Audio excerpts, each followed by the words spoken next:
Та бүхний өдрийн амгалан ялцгаая. Ерөнхий сайдын ээж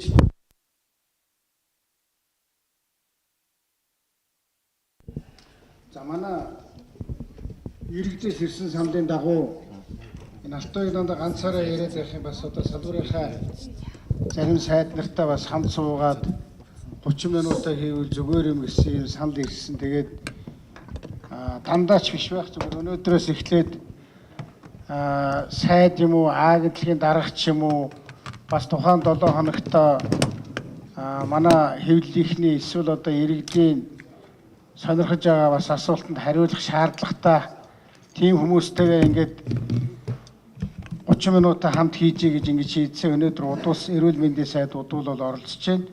За тэгээ уламжил ёсороо би өнгөрсөн 7 хоногийн юмыг одоо нэг урт яриад яах вэ? Ер нь аймгийн засаг дарга нар Улаанбаатар хотод ирж ажилласан, их үр дүнтэй ажилласан. Бид нар нэгдүгээрт аймаг орон нутгууд ер нь ямар шинэлэг ажлууд хийгээд байгаа юм бэ гэдэг дээр тогтож ажиллалаа. Би одоо ерөнхий сайдын хувьд аймаг нэг үрээр нь хийж байгаа ажлыг нь бол сонссон. Тэгээд сонсож байгаа тэрэн дотроос нэлээд шинэлэгдүү гэсэн ажлыг нь бол шинжил шийдээ 222-аар бол бас гаргасан байгаа. За манай хэвлэлийн албаныхан бол бас аймаг орон нутагт хийгдэж байгаа нөгөө шинжлэлийн засгийн газрын 3 зорилтыг яаж хэрэгжүүлж байгаа талаар бас нэг нэвтрүүлгүүд бэлтгэгдэж байгаа. Манай аймагуд бол их олон төрлийн сайн ажлуудыг бол хийж байгаа гэдгийг та бүхэн бас өнгөрсөн 7 хоногт харсан. За өшөө нэг зүйл бол хүүхдийн зурган ном одоо комикс гэдэг байгаа. Комикс ном гарсан. Энэ яагаад нэг ширхэг номыг онцолж хэлж байгаа вэ гэхээр энэ зүгээр нэг ном биш юм байгаа. Монгол ёс заншил ахуй гэдэг юм одоо хүүхдүүдэд багаас нь тайлбарлаж, таниулж, ойлгуулж сургахад бол манай Эрдэнэ гэдэг залуугийн санаачилсан Бомбордаа гэдэг нэртэй хүүхдийн ийм зурган ном гарч байгаа. Энэ бол 108 бот гарах юм байгаа. Бомбордаа гэдэг Монгол баатар хүүхдийн адал явдлаар Монголын ахуй ёс заншлыг хүүхдүүдэд ингэж багаас нь одоо ойлгуулах юм. Эхнийх нь ном нь бол аргалд явсан гэж байгаа. Тэгэхээр л Монгол гэр гэж юу байдгийг, тулга гэж юу байдгийг, арга савар гэж юу байдгийг ингээд тийм энгийн зүйлүүдийг хүүхдэд сонирхолтой хэлбэрээр хүргэж байгаа нэг юм ном байгаамаа. За би ийм хоёр зүйлийг л хэлчихье. Тэгээд гол нөгөө асуултанд хариулдаг. Удуул сайд бол асуултанд хариулсан дээр байх. За ингээд битээр асуултанд хариулъя. Битээрийн хэнээс нь ч асууж болно. Тэгэхээр ММА-гийн талыг нэг асуулт байна. Ерөнхий сайд та 1 сар эрүүл мэндийн салбарт ажилласан. Тэрнээс хойш ямар өөрчлөлт гарсан бэ? Эндээс би онцолж юуг асуумаар байна гэхээр им ханган нийлүүлэх одоо энэ үйл явцыг 200 гаруй компани одоо им ханган нийлүүлж байгаа гэж энийг зэгцэлнэ гэж ярьж байсан. Ер нь энэ хэр зэрэг зэгцэндээ орсон бол энэ бол их олон жил шаардаад байх ажил биш байх гэж бодлоо. За удуусаа. За баярлалаа. Энэ бол яа харахгүй үндэсний аюулгүй байдалтай холбоотой. Монгол улсад эмийн хэрэглээ, эмийн зах зээл бол хүнсний зах зээлээс илүү хэмжээнд очив ийм асуудал байгаа. За энэ хугацаанд ерөнхий сайд очсны дараа бол эрүүл мэндийн яамнаас эм ханган нийлүүлэх байгууллагаар хяналт үнэлгээ хийсэн. Ингээд шаардлага хангахгүй байгаа 20 гаруй эм ханган нийлүүлэх байгууллагын эрхийг бол зуцалсан байгаа. Одоо эмийн талаар төрөөс баримт бодлогыг засгийн газарт өргөн барьсан. За энэний дагуу бол эмийн аюулгүй байдал гэдгээр хамгийн гол нь туслаар хийдэг шингэнүүд, зүүр шифрээс, туслын систем зэрэг хүн амын эрүүл мэндэд нэн одоо аюул эрсдэл дагуулдаг ийм бүтээгдэхүүнүүдийг бол үндэсний үйлдвэрүүдэд дэмжиж үндэсний аюулгүй байдлаа хамгаалах зорилгоор дотоодын эмийн үйлдвэрлэлээ илүү баталгаатай олон улсын түвшинд хийх ийм бодлогыг бол төрийн бодлогоор бид нар барьж байгаа. Эрүүл мэндийн салбарын шинжилгээ хүрээнд нэгдүгээр эмийн бодлогоо бид нар боловсруулж яамдуудаас санал аваад одоо засгийн газартаа өргөн барьсан байж байгаа. Одоо нөгөө эрүүл мэндийн ажилтны хариуцлагын даатгалын хууль санал аваад явж байна. Эрүүл мэндийн тухай хуульд эмнэлгийн тусламжийн чанар аюулгүй байдал эрсдлийн тухай ямар заалт, ямар ч субъект энэ асуудлыг хуулиар хүлээдгүй байсныг тусгаж ерөөсөө эрүүл мэндэд хүн амтнд үзүүлж байгаа эрүүл мэндийн тусламж үйлчилгээд яаж чанартай аюулгүй эрсдэлгүй үзүүлэх вэ гэдгийг хуулиар ингэж өөрчилж өгж байгаагаар бол эрүүл мэндийн салбарын одоо манай засгийн газрын мөрийн хөтөлбөр эрүүл жиргэн Монгол хүний хөтөлбөрийн нэг том зорилт болсон иргэдийнхэн эрүүл мэндийн эрсдлийг бууруулна гэдэг зорилтыг одоо энэ хууль эрх зүйн орчноор нь дэмжиж сайжруулах энэ ажил руу засгийн газар эрүүл мэндийн салбар ороод одоо эхний байдлаар 3 ийм эрх зүйн баримт засгийн газар дээр орохоор яамдуудаас хамгийн сүүлийн одоо хуулийн саналаа аваад ингээд явж байна. Цаашдаа эм ханган нийлүүлэх байгууллагаар эмийн холбоо, эм зүйчдийн холбооноос сая юу ирсэн одоо саналууд ирсэн байгаа. Өөрснөө бас үнэлгээгээ надад өгсөн. Энэ одоо 200 гаруй байгууллагыг эренблэх хэрэгтэй. Чанар чансаа шалгуур үзүүлэлтээр нь эренблэх хэрэгтэй. Мэргэжлийн арга зүйн зөвлөгөө өгж бид нар эрүүл мэндийн яамтайгаа хамтарч ажиллах хэрэгтэйгээд ажлын хэсэг гаргаад ажиллаж байгаа. За эм ханган нийлүүлэх байгууллагаас гадна эмийн сангууд бол ерөөс тоогоо алдсан. Хэдэн эмийн санд одоо зөвшөөрөл өгсөн тэр тоо баримт мэдээллийн сануулж тухайлах юм бол нийслэлд байхгүй. Тийм учраас эмийн сангуудыг ч гэсэн энэ эмийн бодлогороо бид нар зохицуулж барих ийм асуудлыг тавьж байгаа.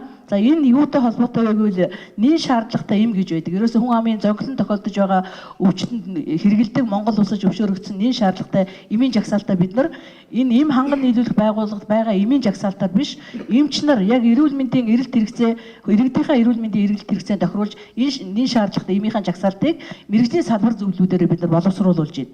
Ингээд цоошин эмийн жагсаалт гарахаар түүнийг 100% одоо ийм захим жорын системд оруулахгүй бол шинээр төгссөн эмчнэр маань жороо бичиж чаддгүй. Жор бичгээр эмийн санд ажиллаж байгаа хүн жороо уншиж чаддгүй. Ийм одоо тийм чадвархын дороотод байгаа учраас энийг бид нар өөрчлөх зорилгоор 100% захим жорын систем шилжүүлэхээр эрүүл мэндийн яамдаар эмийн одоо чанар аюулгүй байдлын чиглэлээр ийм бодлогууд хэрэгжиж байна. За эмийн чанар аюулгүй байдлын өнөөгийн байдлын асуудлаар засгийн газрын гишүүний хувьд засгийн газартаа танилцуулж, үндэсний аюулгүй байдлын зөвлөлд танилцуулж тодорхой зөвлөмжийг бол энэ хугацаанд авсан байгаа. Ер нь жаахан богинохын хариултыг шуудуулсан. За. МСЛ-ээс 2 асуулт байна. Эхнийх нь нөгөө гэмтлийн эмнэлэгтэй холбоотой асуудал өнгөрсөн бараг сар гарны хугацаанд л олонний анхаарлыг төвлөлөө. Тэгээ одоо сонгон шалгаруулалт нь хизээ зарлагдах болоо. Энэ тал дээр нэг тайлбар өгөөч. Ерөнхий сайдаас болохоор оюутны 70 мянга уулын хөдөлмөрийн ёсны доод хэмжээтэй уягдчихсэн боловч тэр заалтыг нь дээд боловсролын санхүүжилтийн тухай хуулиас авч хаяад бас тодорхой хэмжээний өөрчлөлт оруулах талаар яригдж байна. Тэгээд тэр хөдөлмөрийн ёсны доод хэмжээтэй уялдуулалтыг болдог нь энэ хэр шудраг үйлдэлээ.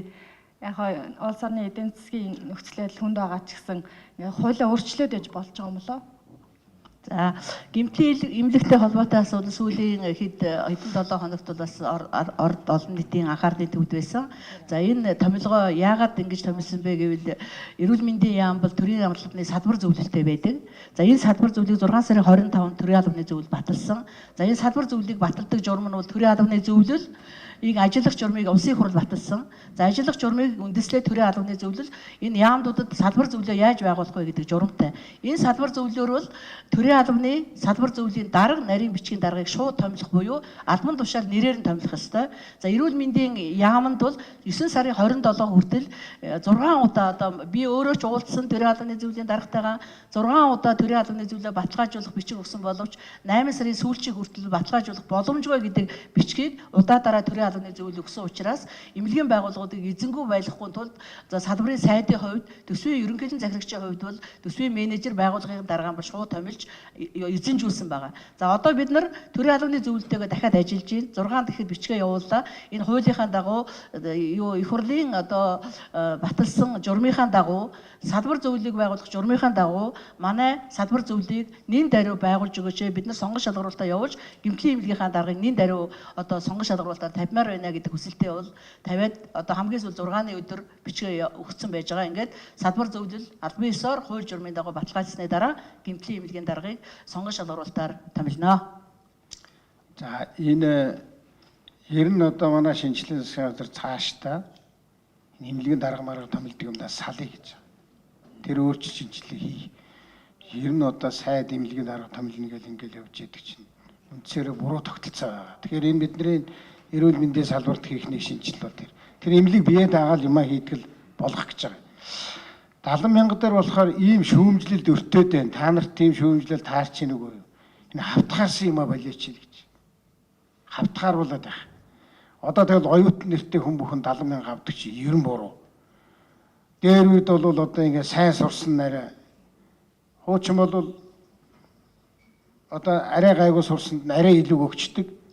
Тааруухан сурсанд нь бол юм өгдөггүй хасчдаг. Иймэрхүү юм байсан чинь энэ одоо та нар ингээ хавтгааруулаад байх юм аа. Эхний ээлжинд одоо юм өгч ихсэн зөв. Хоёр дахь ээлжинд бол наадах хавтгааруулсан юм а байнгын онвол тэр залуу хүнийг өөрөө итгэх зүтгэл гаргадаг, зүтгэдэг болоход нь дэмжлэг үзүүлэх ёстой болохоос биш зүгээр оюутан гэдэг нэрэнд мөнгө өгч хавтгааруулж өгдөг бол буруу гэсэн. Энэ чиглэл рүү явж байгаа эхний алхам юм. Тэгэхгүй нөгөө хөтөлбөрийн хөлсөгээ доод хэмжээт хоёрчаар автоматар л бүгдээрээ ингээл нэмэгдээл яваад байна. Одоо 70 гिचээд эндээс өшөө сайн ажиллаж байгаа хүүхдүүд нөшөө нэмээд өгдөг. Муу гэдэг юм одоо юу гэдгийг бас одоо ямар үзүүлэлтээр дүгнэхий. Одоо үнэлгээгээр ихээр нөгөө зарим сургуулиуд нь өндөр тавьчихдаг ч юм уу. Тэн дээр бол манайх ажиллаж байгаа юм. Ийм үнэлгээтэй болгоод тодорхой шалгууруудтай болгоод тэгээд өгөө. 91 хавтгаарсан халамжгаа бид нар 21 мянган төгрөг хүн бүхэнд өгдөг байснаа болчиход хүүхдүүдэд 20 мянган төгрөг өгдөг болсон шүү. Тэгэхээр оюутны хувьд ч бас оюутнууд ч гэсэн энийг өөрөө санаачилж ярьж байгаа шүү. Тэгэхээр би оюутнуудтай уулзж ярьсан. Энэ хавтгаардаг чинь нэг ямар ялгаагаа битэрт ойлаа сурсан ч сурсан ч яасан ч 70 мянга авдаг. Тэгэхээр ийм чиглэл бодлого явж байгаа шүү гэж ойлгуулсан. За. ТV. Өнөөдөр улсын хурлаар яг төсөв хилцэж байна. Тэгээд олон нийтийн зүгээс одоо хамгийн их шүүмжлэлтэй тулгарч байгаа нэг асуудал бол эмнэлэг сургуулиудыг төсвөөс хасж байгаа. Өнөөдөр төлөнхийн төв гэхэд өнөөдөр түрээсийн байранд байгаа мөртлөө яг энэ эмнэлэг одоо хизээ баригдах нь бас л тодорхойгүй байгаад байгаа шүү дээ. Тэгээд яг энэ эмнэлгүүдийн асуудлыг ер нь яаж шийдэх юм бэ? Та сайтын хувьд одоо яг энэ олон нийтийн зүгээс яваад байгаа тэр шүүмжлэлийг яаж хүлээж авч байгаа? Ямар одоо яаж энэ эмнэлгүүдийг түргэн хугацаанд барих вэ? За эрүүл мэндийн салбарт бол энэ он 47 барилга баригдаж байгаа. За тэрнээс бол 8 барилга нь ашиглалтанд орлоо. Одоогоор 12 барилга энэ ондоо багтааж барихаар бид нар ажиллаж байна. Нийт бол ингээд 20 барилгыг энэ онд бид нар ашиглалтанд оруулахын. За нэрсийн жагсаалтыг өсөж байгаа сэтгүүлчид бол бас бид нараас авч болно. За он дамжиж баригдаж байгаа их олон барилга байгаамаа. Одоо жишээлх юм бол энэ нийслэлийн төрөх, геронтологийн төв, нэгдүгээр эмнэлгийн өргөтгөл гээд. За төлөнгийн төвийн хувьд бол 11 он зураг төсөл нь одоо тендер зарлж гэрээгээ байгуулсан. 12 он зураг төсөл нь гарсан. За 12 онд бол төсөвт тусаад 13 онд барихаар ингэж туссан байгаа. За тэгвэл төсөв төртгөн 8 тэрбум төгрөгөөр улсын хурлаар батлагдсан. Төсвийн хуулинд бол 8 тэрбум төгрөгөөр төлөнгийн төвийг барина гэж туссан байгаа. За төлөнгийн төвийг бид нар яг ингээд тендерын зарлах болохоор техникийн нөхцөл аваагүй байсан. Техникийн нөхцөлийг аваад зурагт өөрчлөлт орсон. Зурагт өөрчлөлт ороод бас төсөв төртгөх жаахан өөрчлөлт ороод барилгын нөгөөх магадлсан ямар газар гэдэг нь хөгжлийн төв. Тэрүүгээр бид нар үнэ дахиж экспертээр оруулсан чинь нөгөө 8 тэрбум чи 26 тэрбум төгрөг болоод. За ингээд 8 тэрбум 26 тэрбум хоёр аливаар нь одоо тендер зарлах вэ гэдэг асуудлыг сангийн сайдтайгаа барилга хот байгуулалтын сайттай, эдийн засгийн сайд, боловсролын сайд бид нар ийм олон барилга бол ижил одоо ийм асуудалтай барилгууд байсан учраас 8 тэрбумаар зарласан. Одоо ингээд тендер нь шалгаргаад явах гэж байна. За төлөнхийн төвийн хувьд бол одоо 66 өвчтөн байгаа. Бид нар одоо нийгмийн эрүүл мэндийн үндэсний төв, дэлхийн эрүүл мэндийн байгууллагын одоо зөвлөгтэй хамт гэмтэл сагыг судлалын үндэсний төв, төлөнхийн төв дээр ажилласан. За гэмтэл сагыг судлалын үндэсний төвд 35% нь бол халтарж ундаг юмнаас унсан хүмүүсээс болоод гэмтсэн хүмүүс байгаа.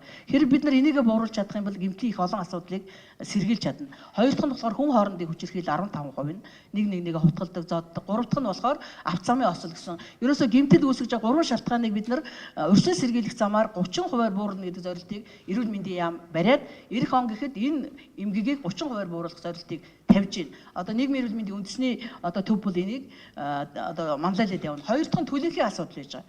Төлөнхийн асуудлын 30 гаруй хувь нь хүүхдүүд гэртээ хоол ундандаа төлөгдсөн, бас химийн бодис төлөгдсөн. Дахиад 20% нь насан туршид бас хоол ундандаа гал физикэндээ. Тэгэхээр энэ асуудлыг бол бид нар ерөөсөө бууруулах хэрэгтэй. Хүмүүсээ түлээдэж болохгүй. Төлөлтөөс сэргийлэх ийм одоо дөрвтэй арга хэмжээ авахгүй бол ингээл түлээл эмнэлэгт очиулаад байх нь бол сайн биш ээ. Мэдээж төлсөн үед нь эмнэлгийн чанартай тусламж нөхөн сэргээх тусламжийг үзүүлэх ёстой. Гэхдээ төлөх энэ гэмтэл осол гэдэг үл ерөөс урьдчилан сэргийлж болдог ийм эрүүл мэндийн асуудал байдаг. Тийм учраас урьдчилан сэргийлж болдог энэ арга хэмжээнүүдээ бид нар түлхүү авч иж энэ асуудлыг шийднэ гэж ингэж үзэж байгаамаа. Ер нь бол төсвийн хөрөнгөөр барих ёстой юмнуудаа барина. Тэгтээ төсвийн хөрөнгөөр барилгын бизнес хийдгийг таслан зогсон. Одоо сая бол замбраагүй юм ярьлаа шүү дээ та. 8 4 төгрөгийн өртөгт юм хэд болж байгаа? 26. Энэ та нар эрүүл ухаанаар бодоход одоо юу гэсэн үг вэ? Тэг хэдэн хүнд зориулж байх юм? Хэдэн хүн зорио өвчтөн. Тэг чи 60 70 Үнсээр буруу юм болж штт. Тэгээд ийм одоо нэг ийм бий болцсон. Бизнес хийх гэх хүн шахаад идэг.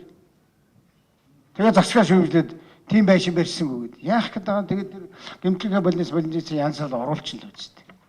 Тусдаа хэрэн байшин барьж яадгийг. Эцэст байшин барихын зорилго юм уу? Тэр өвчтөн тэр хүнд тусламж үзүүлэх нь гол зорилго юм уу? Одоо бидний нэг муу хэлүүлээд байгаа нэг шалтгаан бол энэ. Би ер нь байнга л энийг хэлнэ гэж бодож. Тийм учраас учир утгагүй том байшин барихыг бол зогсоо. Одоо тагнуулын ерөнхий газрын байшин, дутуу байшин дахиж 10 хэдэн тэрбум төгрөг гаргаж барих боломжгүй. Нэгдүгээр байршил нь буруу дүнжин гарав зах яаж бод. Хоёрдугаарт одоо энд байж байгаа квадратын бүгдийг ингээд танаад ингээд дуусгацсан. Тэгээд тэр байшин би дуудлага худалдаанд оруулах гэж байгаа. Гэх мэтлэн одоо хоёрын хооронд сэглээ хайсан цаашаага босгоод учир утга багтаа төсвийн байшингуудыг дуудлага худалдаанд оруулах зарна. За. Сэний телевиз.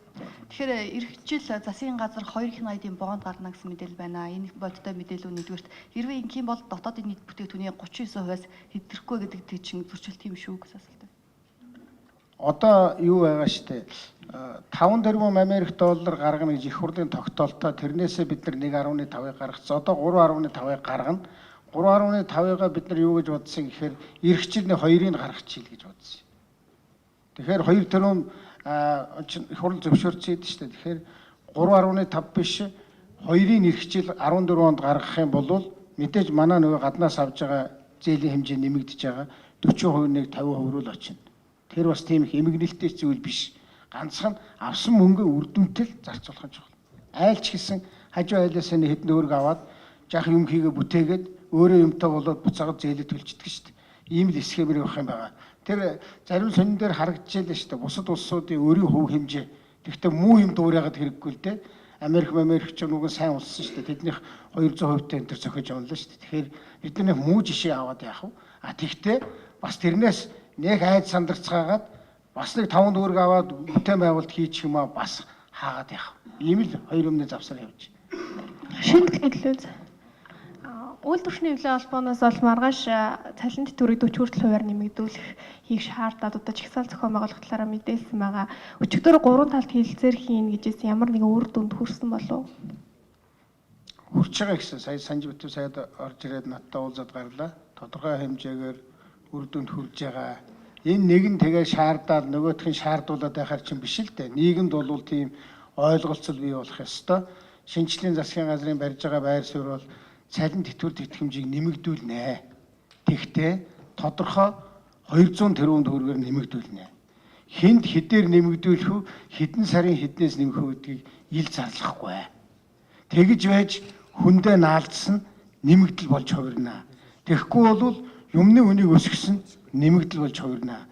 Ийм л юмнаар явж байгаа. Монгол телевизээс 3 асуулт байна.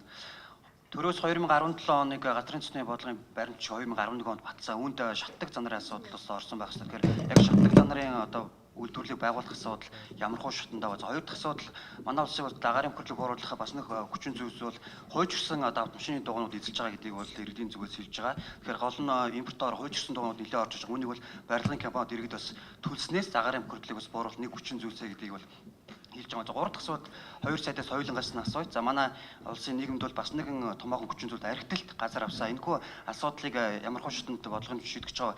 Архитектийн эсрэг шинэ хууль за шинжилсэн хуулийн төсөл яригдж байгаа. За эрүүл мэндийн сайдын хувьд архитектийн за шилтгаалж байгаа өвчний асуудлыг бас хэрхэн шийдвэрлэх гэж байгаа гэсэн юм асуудлыг тавьж байна. За зандрын асуудлаар хуулийн төсөл боловсрогдож байгаа. Энэ бол Америк бол энэ чиглэлээр нэлээд сайн амжилттай ажилласан байлаа. Тэгэхээр бид энийг ашиглах чиглэлд явна. За дугуй шатаадгийг одоо харилцаагүй хямдхан нүүрс өгж байгаа бусад өөр юмар л хийх ёстой л да. За архитектон дээр бол хуулиасаа гадна хүмүүс энэ нөгөө нэг амьдралын хэвшлийг өөрчилмөр байна. Амьдралын хэвшлийг өөрчлөхөд засаг, хот, аймаг бүгдээрээ дэмжиж тусламар байна. Одоо жишээлх юм бол чи арх битээ үү гэж хэлхийн зэрэгцээгээр богд уул руу аялдаг 5 маршрут бид нар гаргаж штэ. Залуучуудыг та нар бааранд битгий ороо гэж хэлхийн хажуугаар архихгүй одоо ойрыг хийн те. Одоо бид нар Улаанбаатар хотод бол жишээ нь удуу сайд маань бас санаачлаад явж байгаа. Нэг ийм би залуучуудаас уулзж ярьж үзсэн шүү дээ. Тэгсэн тэднүүд хаач орсон л архи байх юм шүү дээ. Тэгэхээр бас архийг шүүмжилж яхаар архигүй тийм клуб байгуулъя гэсэн. Тэр нөгөө эрүүл идэвхтэй амьдралын клубын залуучууд над дээр иж уулзаад удуу сайд битээр яриа дэмжиж гэсэн. Тэд нар бол эхний нэг ээлжиний хэдэн төгрөгөө өгчүүл тэгээд цаашдаа бид нар ингээд архигүй гой клуб хийчихээ тэгээд төгсөлт авъя. Уу яагаад архигүй төгсөлт хийж болдгүй юм? Яагаад төрс өдөр архигүй хийж болдгүй юм? Тэгэхээр ийм чиглэлийн үүсгэл санаачлагын юмыг бол сайн дэмжих юм байлаа. Нөхцөлийг сайн бүрдүүлэх юм байлаа. Түүнээс биш нэг тас гэсэн нэг хууль гараад тэгэнгүүт бүгдээрээ архинаас гарчин гэж бас байхгүй л дээ. Тэгэхээр аль алийг хийн хууль аж гаргамжиг тэгээд нөхцөл боломжийг их сайн өөрчлөх ёстой байлаа.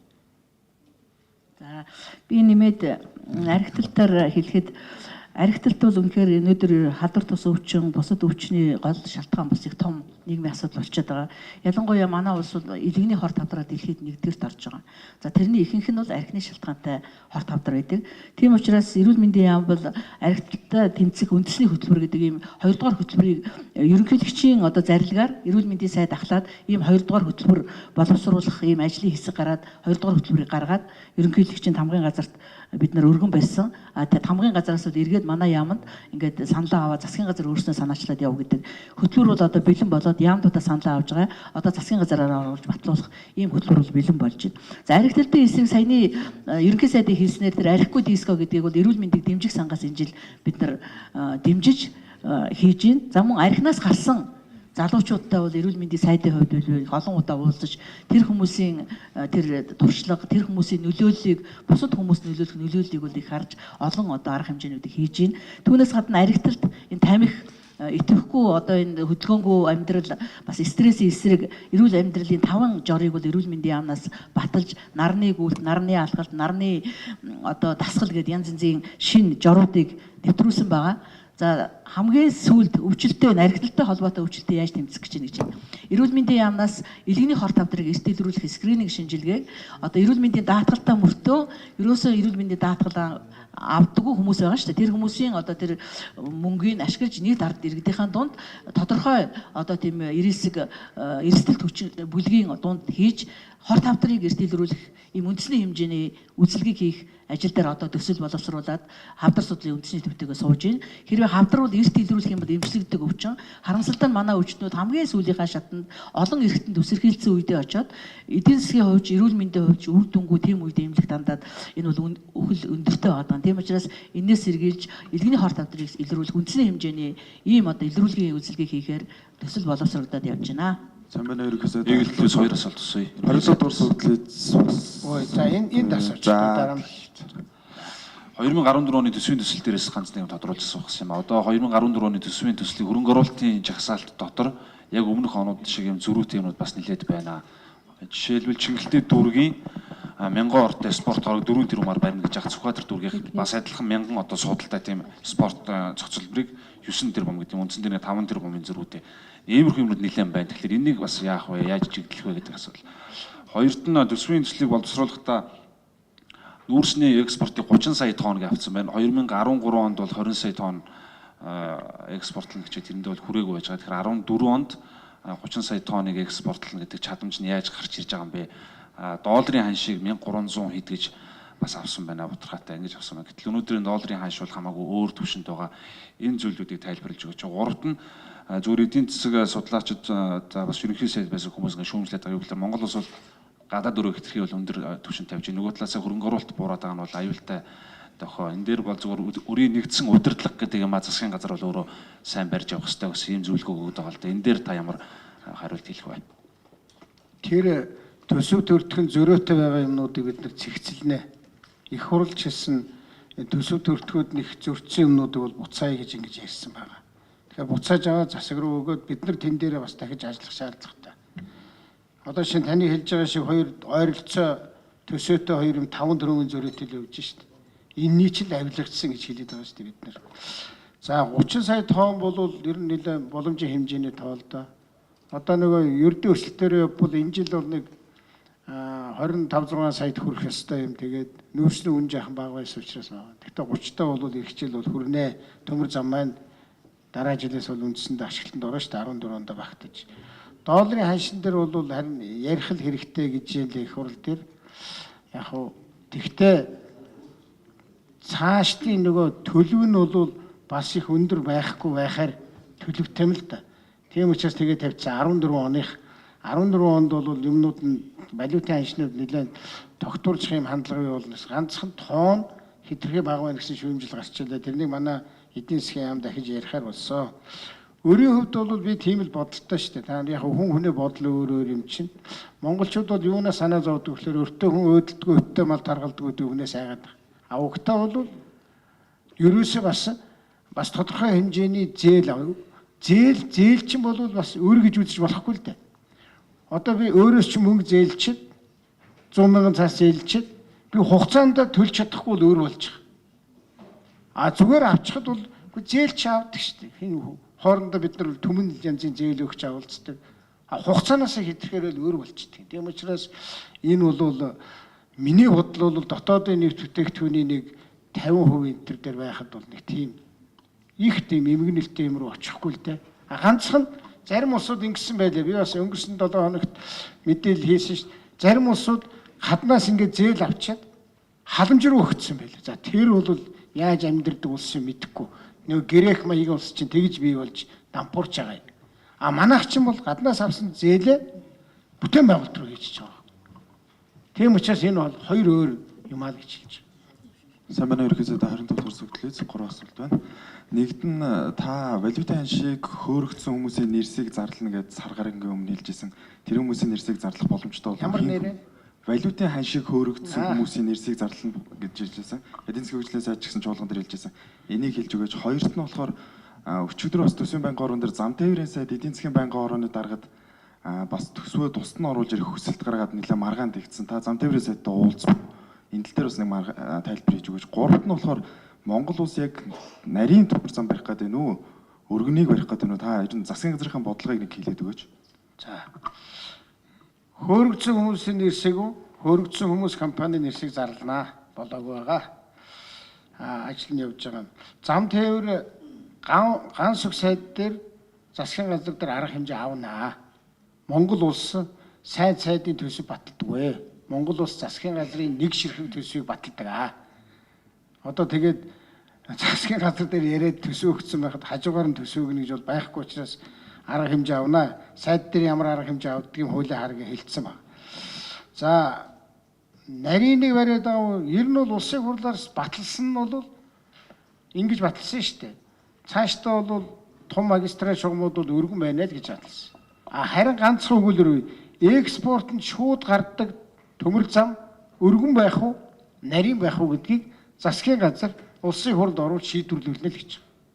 Одоо бол бид нар урагшаа гашуун сухат руу юу хийж байгаа шүү дээ. Далангаал бариад байгаа шүү дээ. Яг өргөн ч юм уу, яг нарийн ч юм уу шийдчихээгүү. Сая одоо хятад улсад айлчлалаа. Бас ер нь бид нар эдийн засгийнхаа агуулгыг бодох юм бол нэг талаас нарийн байх нь зөв л гэдэг. Ачиж буулгахаар зэрэг нэлээд хэмжээний зардал гарч байна. Энэ шүүмжлэлийг бид нэр судалж байна. Одоо тэгээд дэд үтсийн асуудлаар бүгд хятад ард улс Монгол улс хоёрын хоорондын ажлын хэсэг гараад ажиллана. Тэгээд тэр эцлээ шийднэ. Энэ бэлтгэлээс хоёр асуулт байна. Цалин дэвтэрийн нэмэхэд 200 тэрбум гаргана гэхлээр үүнээс илүү нэмэх боломж байгаа юу? Тэгэд эрүүл мэндийн сайдаас 2 дугаар төрхийг тойрсон гомдол их боллоо. Тэгээ нөгөө их хүүхэд амарцны дараа ихийн одоо саунд одоо их юм үлддэг. Тэгээ эргээд нөгөө эмчнэртэй ингээ хэлэхээр хариуцах хүн байхгүй болсон байна. Одоо би тэгээгүй ингээгүй гэдэг асуудал ихээр гарах болсон. Энэ тал дээр за би сая ардын намын дараагаар сонгогдсон энэ хол даргаыг хүлээж авч уулзаад нэг цаг хэртэй ярилцлаа. Яг одоо өөрийн чи асууж байгаа асуултанд би бас тайлбар хийлээ. Манай намын бүлэг бол цалин дэвтгүүр нэмэхийг одоо өшөө нэмэхийг шаардна гинэ. Өтөг шаардаж болно л да. Бид нар 200 тэрбумаар нэмэгдүүлье гэсэн. Тэрнээс гадна эцсийн зорилго чинь хуучлах шиг ингэж хөөрөгдөж юмнуу нөсөх юм уу? Эсвэл тэр нөгөө миний хэлдэг долоон буудлын должин эмээгийн гэртүүлдэг мөнгийг нэмэгдүүлэх юм. Бид нар бодит орлого гэж нэг үг хэлээд. Тэгэхээр засгийн газар яасан гэхээр би нэг хэдэн тоо хэлье.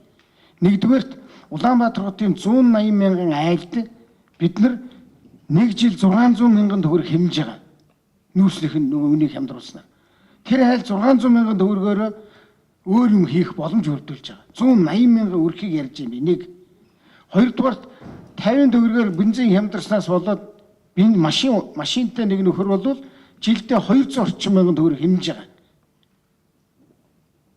Гуравдугаарт 16% хүүтэй зээлэнд хамрагдсан хүмүүс 8% хүүтэй зээлэнд хамрагдахаар жилдээ 4 сая төгрөг тэр айлд үлдэж байгаа. Бид нар нэг ийм юм ирнэх тооцохгүй байгаад байна л та. Тэгэхээр нэг л талын яриад байна. Нэмэгдүүлэх ёстой. Тэ нэг нэмэн. А нөгөө талаас тэдний үлддэг мөнгийг бас нэмэгдүүлэх ёстой. Засгийн газар энэ хоёр чиглэлд хоёуланд нь ажиллаж байгаа. Энэ бол бодиттойгоороо тэр айлын орлого тэр хүний орлого нэмэгдүүлэх энэ чиглэл рүү хийж байгаа юм шиг гэж тайлбарласан. За, эрүүл мэндийн яамнаас эрүүл мэндийн ажилтнуудад эмчлэх, сувилах, эм барих ийм мэрэгжлийн зөвшөөрлөг өгдөг. Тэгэхээр эмчилгээтэй холбоотой, сувилгаатай холбоотой, эм барихтай холбоотой энэ хариуцлагыг бол тухайн одоо мэрэгжлийн зөвшөөрөл авсан хүмүүс хариуцдаг. За, энэ хариуцлагын тогтолцоо одоо болтол хууль эрхцэн орчин бүрдээгүй түрүүн би хэлсэн эрүүл мэндийн ажилтны хариуцлагын даатгалын хуулиар энэ асуудлыг зохицуулна гэдэг хариуцлагын даатгалын хууль одоо засгийн газартаа танилцуулагдах гээд яамдуудаасаа саналаа аваад явж байна. За баярлалаа. За баярлалаа.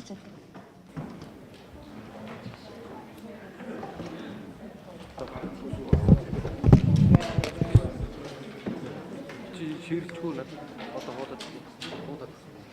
хуудад хөрөх шүү. Шамт одоо юуч. Сүүлийн яриг. Ширх хэрэгтэй.